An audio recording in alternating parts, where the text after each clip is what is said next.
আজকে 14 বছর যে বুকে ব্যথা নিয়ে বেড়াচ্ছে আমার ভাইকে খুনি, সিরিয়াল খুনি শেখ হাসিনা জেলখানায় ঢুকে নিজ হাতে জবাই করে হত্যা করেছিল।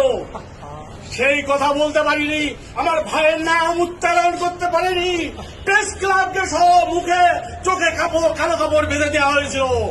আজকে আপনারা সেই সুযোগ এনে দিয়েছেন, সেই জন্য আজকে আমি এই কথা বলতে চাই যে আমার ভাইয়ের বিচার, আমার ভাইয়ের হত্যার বিচার চাই।